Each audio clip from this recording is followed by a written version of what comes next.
नमस्कार, मैं भरत कुमार। आज हम खड़े हैं पन्ना एसपी ऑफिस में। हमारे साथ में संघर्ष कर रही कुछ महिलाएं हैं जो इनकी ज़मीनें रूंज मझगाएँ या कैन बेतवा इनकी घर मकान ज़मीन चली गई हैं। ये वो महिलाएं हैं जो सामने खड़ी हैं। ये एक तरफ तो बुंदेलखंड सूखे की मार, गरीबी, बेरोजगारी और भूखमरी से जूझ रहा है, दूसरी तरफ जो तानाशाह प्रशासन है उनके कारण उनकी समस्याओं से जूझ रहा है। हमारे सामने ये जो महिला खड़ी हैं, ये इनके साथ कल एक घटना घटी। रात के 1 बजे पुलिस आई, चोरों की भांति घुसी, इनके पति के साथ अभद्रता की, इनके साथ मारपीट की और मारपीट करके इनका मोबाइल छीना और डराया धमकाया, तरह तरह से प्रताड़ित किया और रात भर टॉर्चर करने के बाद इनके पति को उठा ले गई और जेल भेज दी। विभिन्न धाराएं लगाईं, गंभीर धाराएं, जिसमें चोरी डकैती वगैरह की लगभग 6 धाराएं ऐसी हैं जो बेहद संगीन धाराएं हैं, जो इनके ऊपर नहीं लगानी चाहिए। लेकिन मुझे लगता है कि ज़िले के कप्तान की मानवीय संवेदनाएं मर गई हैं और जिस तरीके से इन गरीब लोगों के साथ ये बर्ताव कर रहे हैं उससे तो यही लग रहा है कि जैसे ये पन्ना के नागरिक ना होके बांग्लादेश या पाकिस्तान से आए हुए आतंकवादी हैं। आप देख पा रहे हैं ये वो महिलाएं, हम जानेंगे इनसे। क्या नाम है आपका? अनीता अहरवाल। अनीता, क्या समस्या हो गई? हमारी यही समस्या है जो हमारे भटनागर भाई साहब को भी अंदर बैठ दिए जहल में, जो उनके साथी हैं। पहले तो बताओ आप कौन से गांव की हो? हम कुंवरपुर मझगाएँ डैम। हाँ। कब हो? काल रात के कब हो तुम्हारे संग? हमारे रात में ये हुए, पुलिस वाले गए, पुलिस वाले जाकर उनको गए अंदर तुम्हारे घर के अंदर गए? हाँ। महिला पुलिस थी? नहीं, कोई अंदर नहीं थी, खाली उनको जगाया, मोबाइल उनसे छीना गया। मोबाइल को बोला कि इनका लॉक खोलो, तो हमने बोला क्यों लॉक खोले इनका? तो बोल रहे हैं नहीं, इन बड़े साहब ने बुलाया, हम इनको लेके जा रहे हैं। क्यों लेके जा रहे हो? तो बोल रहे हैं हम इनको अभी लेके जा रहे हैं, छोड़ देंगे। लेकिन अभी तक कोई सूचना नहीं है, कोई पता नहीं है कहाँ पर हैं। और मारपीट हुई है। तुम्हारे साथ भी मारपीट हुई? हमारे साथ भी मारपीट हुई है। तुमने कहा नहीं साहब क्या दोष है हमारा? हमने दोष भी बोला कि क्या दोष है, क्या अपराध किया है जो हमारे पति को लेके जा रहे हो? तो उनने कोई बताया नहीं, खाली चुप्पी से उठाकर मेरे पति को 2 जनों ने उठाया। 2 जने पुलिस वाले थे जो मेरे को पकड़ रखे थे, मेरे को भी मारपीट की और उनके झिका झपटी में डंडे भी घर पर रह गए हैं। तो ये दुर्दशा है, ये परेशानी है, ये समस्या है। आप देख पा रहे हैं जहाँ इनसे प्रेम से बैठकर बातचीत करनी चाहिए थी, वहाँ इनको डराया धमकाया जा रहा है, केस मुकदमा किए जा रहे हैं। इनके जो घर परिवार के लोग हैं उनको जेलों में ठूंसा जा रहा है, तरह तरह से प्रताड़ित किया जा रहा है, परेशान किया जा रहा है। जिस एक तरफ तो इनकी जल जंगल ज़मीन सारा कुछ छिन गया है, जो ये कैन बेतवा प्रोजेक्ट और रूंज मझगांव प्रोजेक्ट में ये जो चल रहे हैं, इन्हीं के त्याग के, इन्हीं के बलिदान के ऊपर चल रहे हैं। तो जहां इनके साथ बैठकर बातचीत करनी चाहिए थी प्रशासन को, लेकिन प्रशासन तानाशाही बातचीत न करके तानाशाही दिखाते हुए इनके लोगों को जेलों में भर रहा है, केस मुकदमा कर रहा है, तरह तरह से मार कुटाई कर रहा है, परेशान कर रहा है, प्रताड़ित कर रहा है। और आप देख पा रहे हैं ये जो महिलाएं हैं इससे क्षुब्ध होकर, परेशान होकर यहाँ डट गई हैं एसपी साहब के यहाँ कि सर हम भी देखते हैं कि कितनी जेलें हैं आपके पास। आप देख पा रहे हैं ये वो भोले भाले आदिवासी हैं जो यहाँ पर पुलिस अधीक्षक कार्यालय में डटे हुए हैं।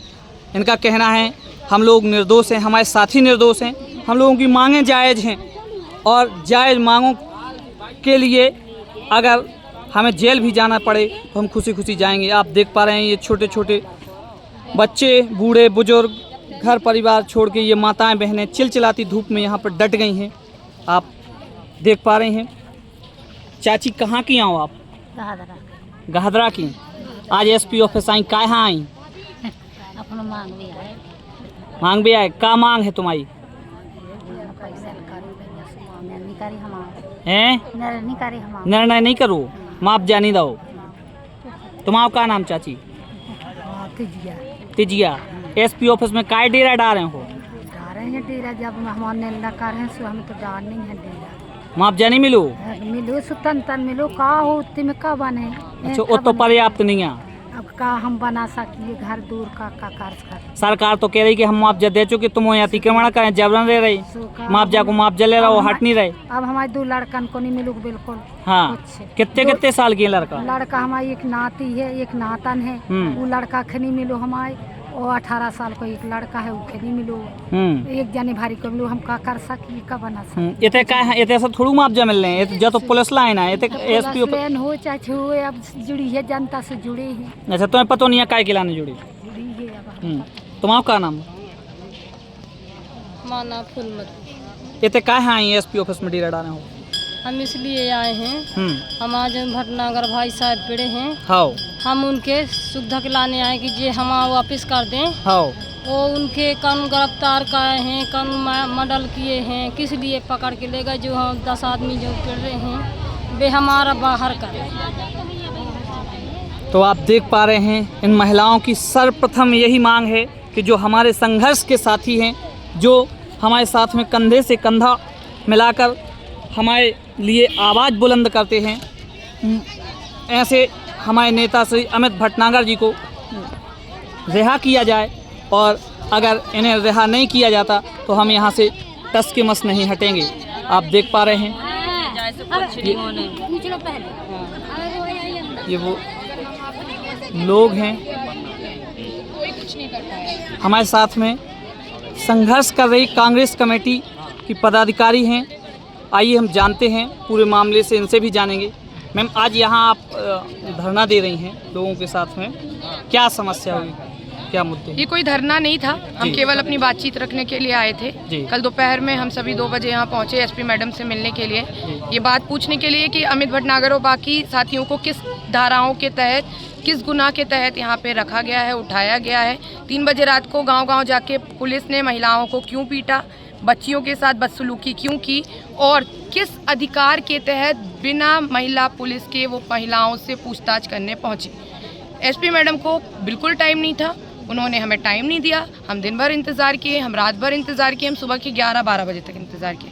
उन्हें 12 बजे जब समय मिला तब हमने उनसे बात की।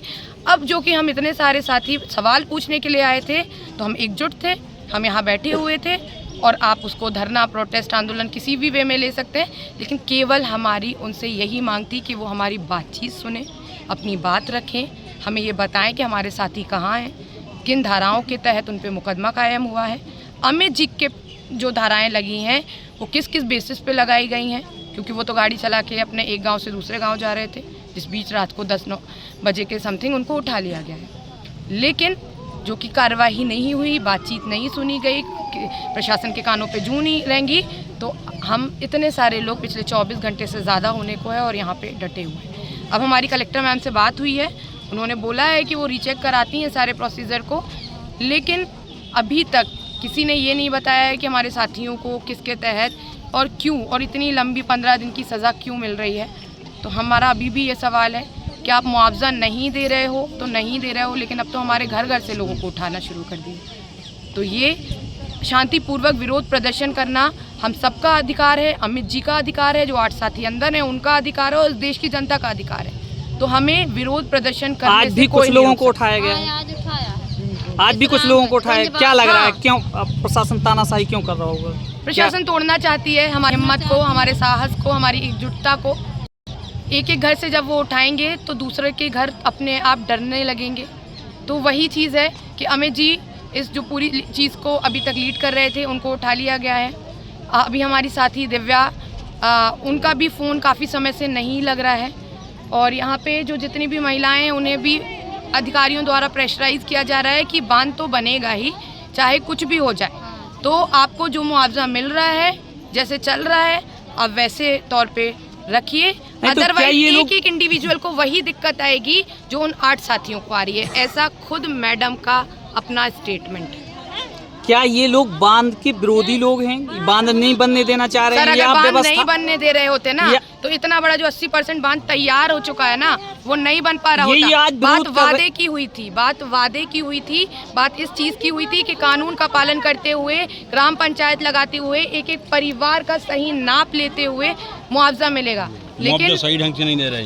बिल्कुल। तो हम परियोजना के खिलाफ नहीं है ना, ये आदिवासी परियोजना के खिलाफ है। अगर ये बुंदेलखंड के वाकई लोगों को पानी पहुंचाती है तो चलो चलो चलो चलो। आप देख पा रहे हैं शायद प्रशासन तानाशाही पर उतारू हैं, और अब ये देखने वाली बात ये है कि ये तानाशाही क्यों कर रहे होंगे। एक तरफ ये आदिवासियों से जल जंगल ज़मीन छीना जा रहा है, दूसरी तरफ इनके लोगों को भर भर कर जेलों में डाला जा रहा है, तरह तरह केस लगाए जा रहे होंगे। आप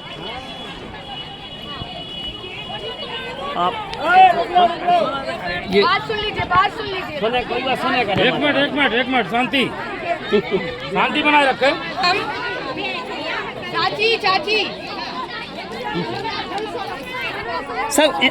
सर इनके लोगों को घर से क्यों उठाया जा रहा है, घर से क्यों उठाया जा रहा है? ये बंद कर लो, बंद क्या उठा। नहीं सर, ये ड्यूटी है हमारी, हम पत्रकार हैं। मैंने नहीं उठाया, तो पत्रकार मैंने थोड़ी उठाया। नहीं अभी आज उठाया सब। मैं तो यहाँ कल से कहाँ से उठाया। आप देख पाए ये पुलिस प्रशासन है, कुछ भी कहने से बच रहा है।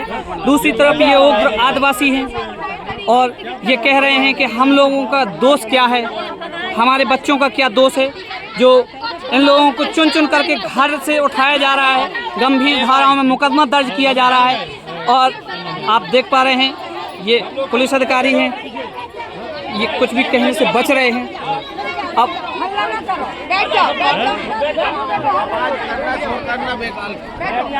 बिल्कुल बात बेकार है, आप लोग शांत।